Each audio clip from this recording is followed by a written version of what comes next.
É para mim um grande prazer estar aqui. Eu agradeço o convite para a apresentação. Aliás, quando eu vinha para a FNAC para fazer a apresentação, subitamente pensei que devia fazer uma referência a um ensaio que não está neste volume que hoje apresentamos, mas que está num de outro volume, que é também uma coleção de ensaios do lugar. E pensei, eu devo citar aquele ensaio de A Eficácia da Biografia, pensei.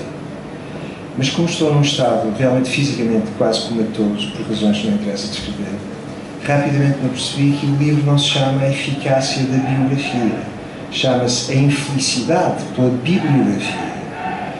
E quando me percebi disso, evidentemente não há razão nenhuma para contar esta história se isso não se prendesse com o Abel, porque eu percebi que se esse lapso me tivesse acontecido neste momento, eu estaria a dar pasto e objeto a mais uma crónica do Abel, em que ele falaria do apresentador que, comatoso, e evidentemente sobre comatoso ele teria imensas coisas a dizer, não se apercebeu sequer do livro que estava a recensear. Isto, aliás, é típico, e eu estou a contar isto porque isto prende-se a um tópico que é um tópico central nesta coleção de ensaios. E, aliás, reparem, isto é uma coleção de ensaios que são foram publicados sucessivamente numa publicação periódica, a ler, e são agora coligidos num volume. Nós podemos imediatamente perguntar o que é que unifica esta coleção, este conjunto de ensaios. Mas a resposta a isso é simples. O que unifica esta coleção de ensaios é o autor deles. E o autor deles tem uma série de peculiaridades. Uma das peculiaridades, e eu vou dizer isto e não é um elogio de circunstância, é que o Abel é reconhecidamente para as pessoas que conhecem a sua obra, de certo, uma das inteligências mais fundas e mais agudas a escrever em Portugal. Bom, eu não quero falar para além de Badajoz, mas pelo menos em Portugal neste momento. Há dois tópicos neste livro que recorrem periodicamente nos ensaios. Eu vou tentar falar dos dois. E, no entanto, parece não haver relação entre ambos. Ou pelo menos a relação entre ambos não é imediatamente ostensiva. E a extensão dessa semelhança é que talvez seja interessante fazer. Ou pelo menos tornar pública. Uma delas aparece logo no primeiro ensaio dirigido aqui, chamado Tour d'Esprit. E eu vou ter que citar uma frase do ensaio só para dar também um sabor do que é a prosa deste volume. O ensaio começa por dizer, aliás, deixem-me também explicar isto. Estes ensaios são todos curtos, têm cerca de 3, 4 páginas e começam com um incidente qualquer, uma anedota, como o Abel também por vezes usa o termo. Evidentemente ele põe uma anedota e põe entre anecdote em inglês. Porque isto é uma espécie de o luxo dos pobres, em que as pessoas têm de ter depois uma coisa em inglês.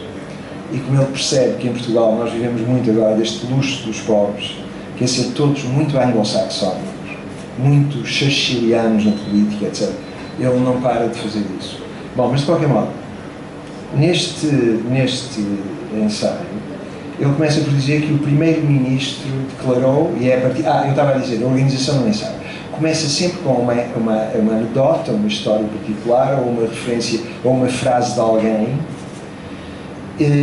A progressão daquilo é absolutamente inesperada. O que vem a seguir, na sequência do ensaio, parece não ter absolutamente nada a ver com o início, mas a progressão do texto, os 3/5 do texto, a seguir esse primeiro quinto onde está essa primeira história, essa pequena história, esses 3/5 que se sucedem são tão argumentativamente encadeados e tão brilhantes que o leitor esquece da história do primeiro quinto, do início.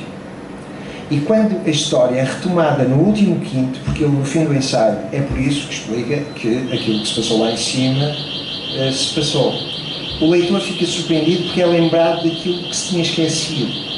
E agora o leitor tem um trabalho adicional, que é tentar perceber a conjunção de duas coisas tão dispares, como a anedota do início, o argumento intermédio e o retorno à anedota no fim. Aliás, isto é um modo interessante de descrever uma figura que é a metáfora, porque, em certo sentido, o que ele está a fazer é um ensaio que é uma metáfora expandida, porque a metáfora é introduzir semelhança na dissemelhança, semelhança no que é diferente.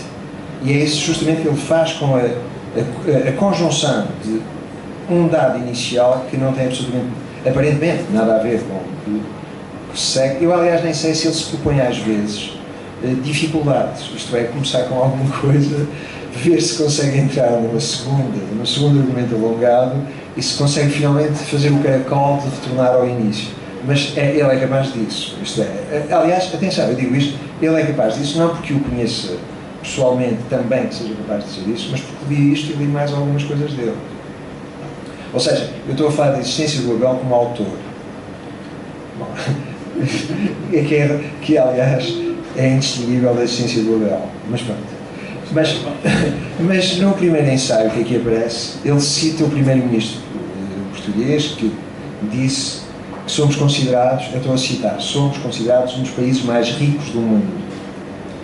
E continuou dizendo, comparamos com as nações mais prósperas do mundo, do nosso mundo.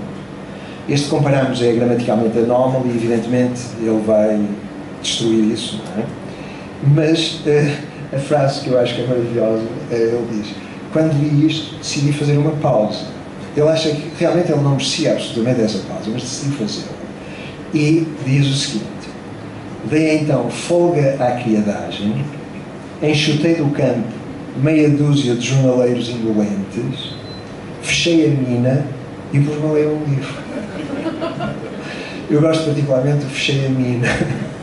Bom, mas então, eu tenho, atenção, porque eu estou a perder um pouco de tempo, porque eu tenho um trabalho um bocado complicado a fazer, que é tentar explicar os tais dois tópicos e depois tentar explicar, se é possível, a interseção dos dois tópicos. Embora haja aqui também um ensaio à frente, em que o Abel está a ler o Sermão da 60ª do António Vieira, à espera de conseguir o cartão do cidadão, na loja do cidadão.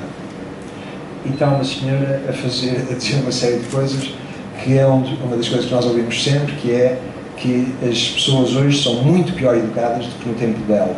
Toda a gente diz isto. Como sabemos, isto faz parte da mitologia corrente e é um absurdo total, mas não interessa. É propagado sistematicamente. O Abel está a falar disso e a certa altura diz que a senhora exaltada chega a dizer que o que eles precisam é de uma galheta. Ou não, eu acho que a galheta é dele a glosar a sistema. E ele acha que se uma galheta bem dada leva a que a criança que a receba percebe imediatamente a interseção de dois conjuntos. Um problema geométrico. Mas eu acho que a interseção de dois conjuntos aqui tem a ver também com o lado físico da galheta. Bom, mas seja como for, eu estava a tentar dizer que tem um problema que é descrever esses dois tópicos centrais.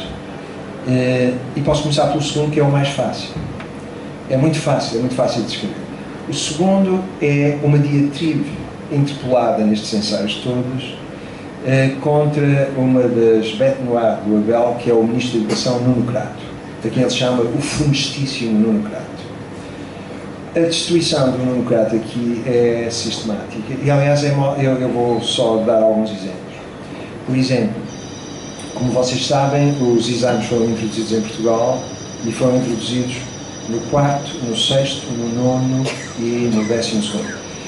Para as pessoas da minha idade, ou para as pessoas da nossa idade, se posso dizer isso, isto faz imediatamente perceber que estes exames estão nos anos que correspondiam aos exames do Liceu Salazarista.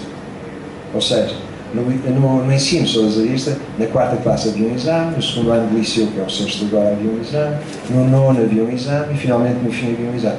E nós agora os da nossa geração, acabamos por perceber que estávamos na vanguarda do ensino no tempo de Salazar, porque fazíamos os exames quando agora se fazem.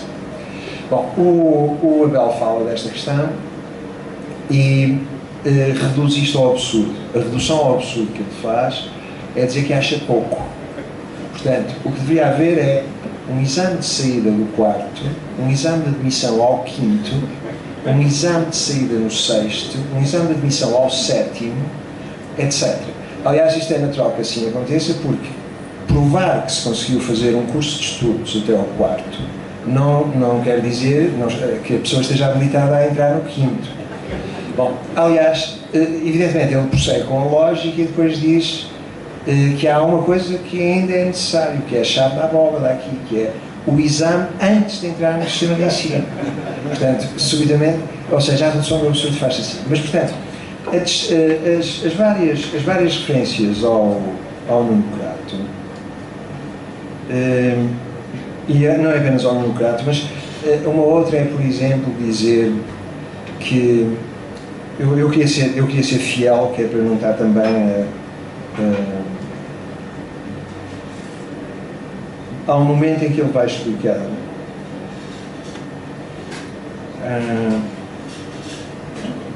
desculpa, estou quase a chegar lá.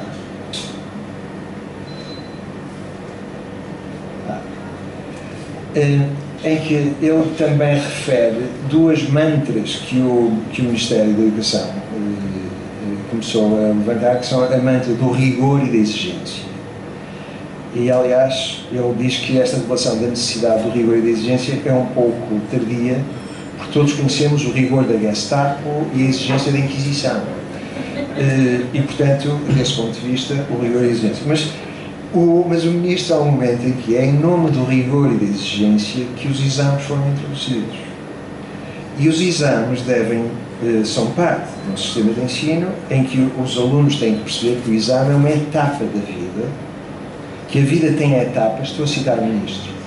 Essas etapas precisam de ser ultrapassadas e que, trabalhando para ultrapassar essas etapas, se tem a alegria de as ultrapassar. O Abel acha tudo muito bem, mas a alegria deixa-o um pouco desconcertado, porque a alegria, diz ele, decepciona a pessoa que tinha ficado persuadida de que a exigência e o rigor é que eram bons. Isto faz lembrar um comediante inglês, Eddie Izzard, que ambos admiramos, que diz num pequeno filme que apresenta o seu novo show, ele diz: o meu novo show vai ser uma coisa feita com absoluta integridade e que dê muito dinheiro. É mais ou menos a mesma lógica que estamos a ver aqui. Portanto, mas poderia, aliás, há outras aqui, ainda do Ministro Nuno Crato, e não apenas do Ministro Nuno Crato, mas de muitos outros pedagogos conhecidos. E às vezes a refutar alguns desses pedagogos, o que nos é dito é alguma coisa de muito sério. Aliás, é sempre sério, mas o que é dito é, por exemplo, quando um secretário de Estado do atual governo escreve uma coluna de opinião, e eu gostava de clarificar o seguinte: eu não estou a dizer isto porque o gosto do tempo ou o gosto dos intelectuais gosto da indulgência de bater no atual governo, não é nada disso. Eu estou a falar apenas das ideias que estão aqui descritas por algumas pessoas. Não estou a fazer nenhum pronunciamento partidário. Mas, de qualquer modo, há um momento em que, por exemplo, um secretário de Estado do Governo disse que, a defender o ensino profissional, disse que nem todos podem ser doutores e é assim na Alemanha. É assim na Alemanha é para o Abel o tipo de argumento que ele adora. Ele acha realmente maravilhoso. Mas, no entanto, a resposta dele a isto, a resposta dele a estas coisas nunca é esperada. Porque, por exemplo, quando é dito que é assim na Alemanha e que nem todos podem ser doutores e, portanto, deve haver ensino técnico, a resposta dele é dizer: isto ignora que o ensino em Portugal é todo profissional. E isto é verdade. Porque as licenciaturas, sendo todas monodisciplinares, é tudo profissional, porque é tudo vocacional. Ou seja, não é preciso esse tipo de afã, porque já é assim. Bom, mas isto continua e vou só acabar com o Ministro, com este tópico do Ministro Nuno Crato, dizendo uma coisa que me parece, voltando só àquele ponto dos exames, que é, há um momento em que ele diz que os alunos que não conseguirem fazer o exame de acesso ao sistema de ensino não estarão, no entanto, fora da escola, porque passarão nesse ano de retenção aqui sendo realmente aplicado no seu sentido mais rigoroso, e então os alunos que estarão retidos passarão 8 horas por dia desempenhando tarefas adequadas à sua idade e desenvolvimento físico. Depois vem entre parênteses as tarefas: limpar, varrer. Agora, para mim, a que vem a seguir é que é extraordinário: carregar. porque carregar não tem complemento direto, nós não sabemos o que é que eles carregam. Portanto, valeu. E depois ficarão em local próprio, estes alunos, vigiado, e depois entre parênteses, mas não acompanhado, que é para que não pensemos que isto é o célebre ensino acompanhado. Eu estou a dizer isto porque é para dar exemplos realmente da subtileza extrema deste tipo de humor e da inteligência extrema deste livro. Mas há muitas outras coisas, não vou ficar aqui. Vou apenas, antes de passar ao tópico, que esse é mais complicado de descrever, é o segundo tópico que eu queria descrever, dizer que há uma outra coisa aqui muito curiosa, que é, por exemplo, aliás, é uma expressão que aparece aqui e aparece nos seus livros de ensaios anteriores. Este é o terceiro de uma série de livros de ensaios. O primeiro é A Infelicidade pela Bibliografia, e o segundo tem um título que, aliás, poderia dar título à trilogia, que é Ensaios Facetos, em que facetos, palavra hoje pouco usada, é objeto de uma grande elaboração da facécia, em que é que consiste a facécia.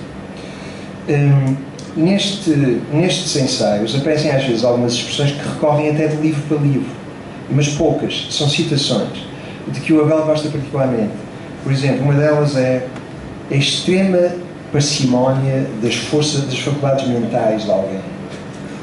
E então, esta expressão é uma expressão de Camilo, mas ele, sendo camiliano, gostou tanto dela, que a repete, a extrema parcimónia.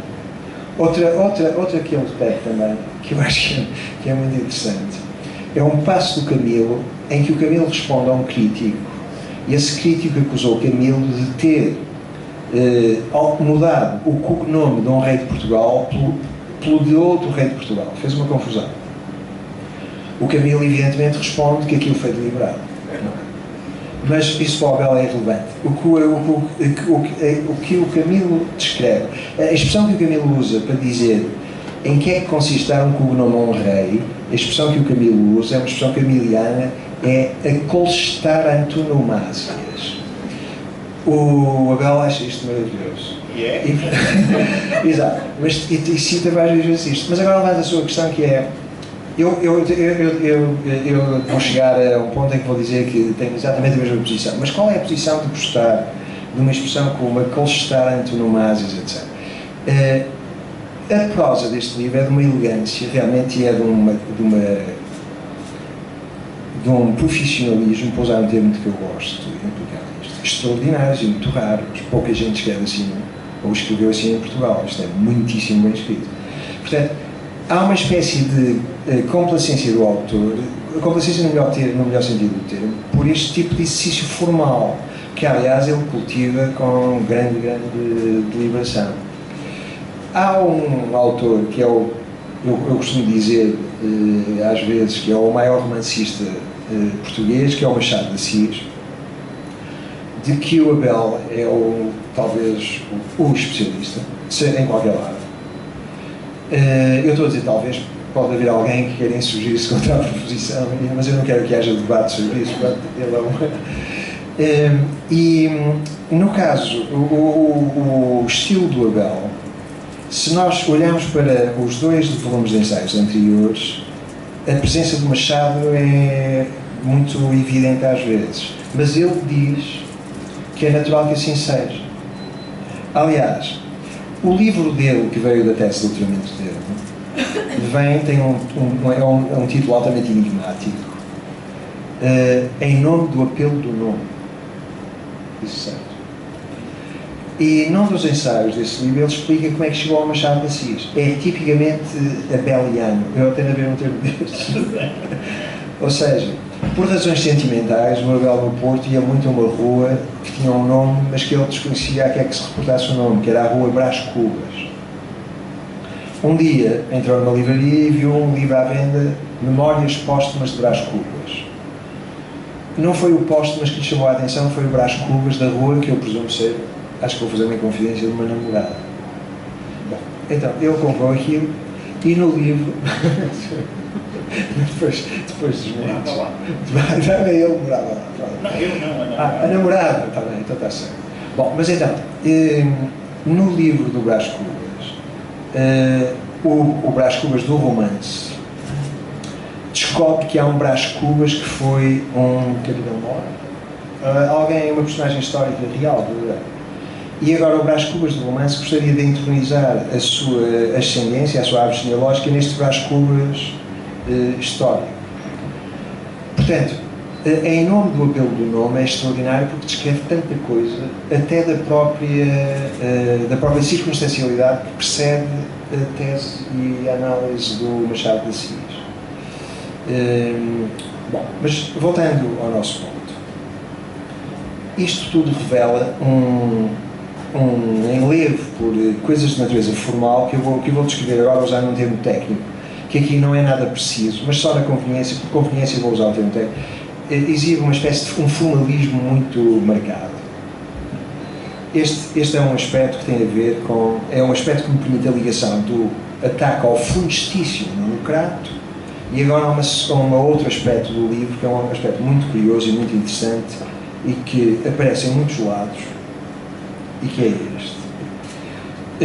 O Abel Contigo, como eu lesse isto, estirado na cama, chegamos aqui a um ponto que é um caso flagrante de realismo perfeito.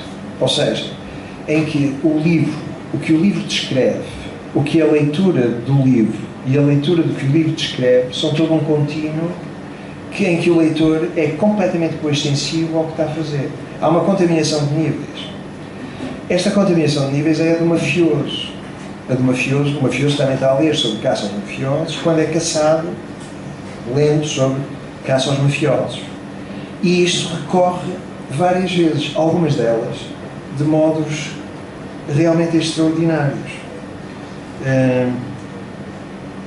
E contém em si uma teoria muito precisa da literatura. Aliás, há um momento em que o ensaio de que eu estou a pensar começa assim: um sujeito matar o próprio pai numa altercação de trânsito há de ser das coisas menos prováveis nesta vida.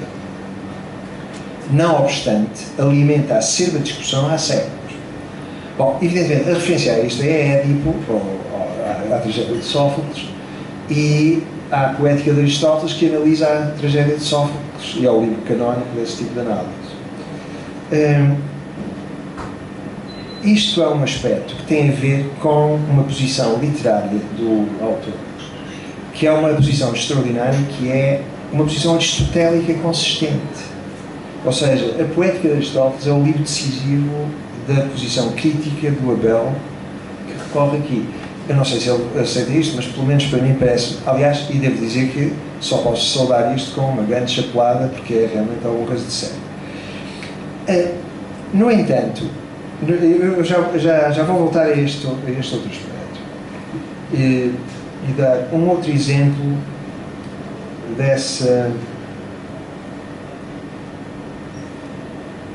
desse tipo de contaminação em que um texto tem a ver depois com o auditor, o leitor, o escritor, etc. E isto fica uma coisa coextensiva. Há um momento em que ele conta que alguém veio ter com ele num colóquio e disse: Agostina Bessa Luís, disse-me há dias que o Manel Alegre é o nosso maior poeta, assim assim. A pessoa que diz isto ri-se, mas evidentemente a pessoa que disse isto ao Abel não sabe com quem é que se meteu, porque o Abel começa agora a elaborar sobre isto. Então, começa a elaborar e chega à conclusão que, em primeiro lugar, não é nada claro que a Agostina tenha dito isso. Se calhar não disse. Aliás, a própria Agostina veio dizer que não disse. Isto levanta um problema que ele descreve como a tradicionalização assim assim. A tradicionalização assim assim é alguma coisa que se torna tradicional, mas assim assim. Não é completamente tradicional e também, ou seja, põe-se a circular um dichote, como ele diz, oferece um xiste de excelência, porque é uma boa piada, e depois diz-se que a Agostina disse isso. Portanto, isto permite prolongar a degradação do alvo, do Manuel Alegre, negando a depreciação. Não sou o que a faz, disso. Ora, quando ele diz isto, ele diz que isto é uma modalidade de crítica literária. A modalidade de crítica literária aqui é a bichanagem horrorosa que as pessoas da literatura fazem entre si quando falam de outra pessoa de literatura. Esta é uma modalidade, aliás, ele diz, a sua modalidade mais ferina. Realmente isto são feras em jogo.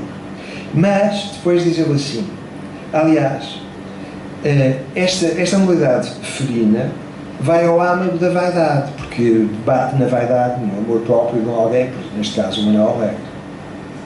E isso envenena, diz ele, o único terreno em que a vaidade se pode alimentar, que não é esse. O único terreno onde se pode alimentar a vaidade de um autor é o reconhecimento dos seus pares. E isto é uma noção muito profunda, realmente, porque há tantas discussões hoje, só se eu falar do cano, no cano para a esquerda, o cano para a direita, etc. Mas ele acaba por identificar qual é o mecanismo canónico. O mecanismo canónico é o conhecimento dos pares. Bom, mas tudo isto acontece e há muitas outras descrições desta natureza. Algumas são muito técnicas e eu não tenho tempo de as abordar. Mas são realmente muito interessantes e todas elas... Por exemplo, quando neste livro aparece a palavra provável, um pouco mais à frente, 2 linhas à frente, aparece a palavra possível. Isto é uma citação do Aristóteles, mas ele não diz. Não tem que dizer, atenção, ele está a usar o Aristóteles da poética e está a continuar com isso. Mas é sempre muito... O argumento é sempre muito sofisticado, mas ilidido de nomes, ou seja, a erudição do Abel, que é massiva, é usada muito levemente, as pessoas não se apercebem disso. Portanto, agora, eu realmente tinha muita coisa aqui para mostrar, mas eu aliás, ele está a ver porque ele está todo sublinhado, mas eu gostava de voltar ao meu ponto final para tentar, e fazer 2 observações simples. O que é que liga o ataque à funestíssima figura do ministro Nuno Crato? E também a pessoas, ainda no domínio do funestíssimo Nuno Crato, há um momento em que o Nuno Crato disse coisas como a educação, por exemplo, vai fazê-lo ganhar dinheiro. O Abel destrói isto de um modo imperial e nada fica em pé neste argumento, mas de qualquer modo, o que é que liga esta diatribe contra o funestíssimo Nuno Crato? E depois todos aqueles mecanismos em que há uma contaminação do que se está a ler com aquilo de que fala o que se está a ler, com o leitor que está a ler aquilo de que se fala, com o leitor que muitas vezes está a fazer ou está num sítio que é justamente o sítio que o livro fala. Isto é uma coextensividade disto tudo. Parece não haver ligação nenhuma. A ligação realmente está no formalismo do Abel, ou seja, o formalismo do Abel é este. A sua relação com a literatura é de tal modo vital e a importância da literatura é tal que quando alguém destrói ou torna mercenária a relação com o saber, isso é a perversão desta noção. Quando alguém diz que se deve estudar para ganhar dinheiro, ou quando alguém diz que se deve... Tudo isto é a perversão desta contenção nos limites do objeto artístico de que ele fala. E isto violenta, violenta. Há aqui um registro de comédia, sempre, mas comédia, atenção, comédia tem de ser descrita aqui como um género, é como se fosse o lado não teorizado pelo Aristóteles. O Aristóteles teorizou a tragédia, há um lado que tem a mesma dignidade, para ele tem a mesma dignidade, que é a comédia. Eu gostava de chegar aqui e acabar com só duas questões.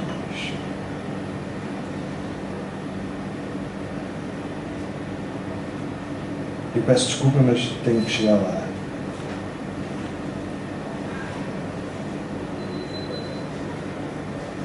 Que é justamente um em que aparece aqui um artigo do Diário de Notícias, e esse artigo do Diário de Notícias explica como... Aliás, é um artigo que tem explicação e tem uma explicação muito precisa. É um artigo da Fernanda Câncio, em que ela deplora o facto... Eu sei, mas é este. Então, a Fernanda Câncio, no Diário de Notícias, a certa altura insurge contra o facto de haver tantos crimes que estão a ser relatados nos jornais e nos meios de comunicação. E, aliás, os argumentos dela sobre isso são muito interessantes. Ele cita as quatro posições dela sobre isso. Por exemplo, uma delas é: os países do mundo onde existe um mais elevado sentimento de insegurança são aqueles em que o risco de ser vítima de um crime é mais baixo. Há vários paradoxos desta natureza. E ela está a tentar impugnar uma coisa que acontece. Aliás, acontece com crime e acontece com grávidas que nascem em ambulâncias. Houve uma altura em que todos os dias nascia uma grávida numa ambulância e via no telejornal. Isto fazia parte de uma campanha contra o Ministério da Saúde, contra o Ministro da Saúde. Portanto, porque as grávidas continuam a nascer nas ambulâncias. Isto é recorrente. Só que hoje ninguém fala disso. Portanto, quando há um spike, quando há um surto disso, os efeitos são precisos e é para atingir alguém. Ela está a falar disso e tem razão nos seus termos. Só que o Abel, face ao que ela diz uma coisa que eu acho extraordinária. É benéfico haver estas coisas, estas referências a crimes. Dizer. E porquê é que é benéfico? Cumpre pôr diante das pessoas e com alguma regularidade o risco, o acidente, o inesperado, assim como o raio que cai e logo ali nos fulmina. É importante. Porquê é que é importante? Agora é que vem uma coisa que eu acho extraordinária dizer isso. Talvez em tudo isto é meu, crimes e noticiário, passa a voz inaudível de alguém invisível que toma conta de nós a dizer-nos que ninguém toma conta de nós. E esta noção desta necessidade, deste destino, que é realmente deste tão implacável como isto, é uma dimensão que tem a ver, aparece episodicamente, ele só deixa aparecer isto episodicamente, mas é uma espécie de surto, de flare trágico aqui numa coisa que é sistematicamente cómica. E só para realmente terminar, porque isto podia continuar sempre, não é? Mas há um momento em que ele diz-nos, conta-nos uma história de um poeta brasileiro. E esse poeta brasileiro é Mário Quintana. Chegou a visitar uns amigos, sentou-se no sofá, não percebeu que estava lá um gato, sentou-se em cima do gato. O gato fez barulho, as pessoas gritaram e o poeta, embaraçado e aliás desastrado, justificou-se. Não, eu peço imensa desculpa. Ao contrário. Sentou-se em cima de um chapéu e alguém gritou: "Ah, o meu chapéu!" E o Mário Quintana disse: "Desculpe, pensei que era um gato." Bom, mas então, é também o melhor caso de comédia. Este meu erro vai aparecer numa crónica dele. A comédia não mata o gato, usa-o para desarticular a desculpa, a justificação e a racionalização de ambas. Ou seja, este é o papel da comédia. Agora, há uma coisa que é muito curiosa, dizê-lo assim. Evidentemente, nós podemos pensar e podemos entrar num registro em que tudo isto é desta natureza, cómica. Mas se tudo é comédia, seus palermas, o que há de destruir a comédia? Não, nem tudo é comédia. Quase nada é comédia, aliás. Nós, que a valorizamos acima de tudo, e mais ainda, sofremos da paixão dela, o nós aqui é ele, é majestático, e também, é uma pequena coteria, é ele, o Machado de Assis, etc. Viramos as costas ao noticiário apenas por isto. Quase nada é comédia. E nós queremos a genuína, a do gato que não existe, senão como chapéu para o homem que o confundiu com uma desculpa. Esta é que é a verdadeira comédia. Bom, eu gostava só de dizer que há um problema com um livro que se apresenta como uma coleção de crónicas, ou crónicas que apareceram numa publicação periódica. Porque há a tendência de muitos leitores para depreciar esse tipo de texto, porque parece circunstancial, ter a efemeridade do que é periódico, do que é uma publicação periódica, etc. Há também uma outra questão, que é saber onde é que um livro desta natureza se coloca naquilo que é publicado num dado tempo. A contemporaneidade é sempre muito caridosa com os contemporâneos, porque 98% do que se publica hoje, daqui a 20 anos, será imperceptível, ninguém saberá disso. Portanto, há um problema da dignidade do género, tal como é publicamente percebida, porque para muita gente esta questão nem se põe. E há o outro problema que é do possível efêmero de algumas destas referências, que no entanto são sempre completamente perceptíveis nos seus termos e portanto não sofrem disso. Eu acho que na prosa portuguesa contemporânea este livro é a melhor prosa que se faz, e acho que a inteligência do autor o coloca numa posição absolutamente singular. É um grande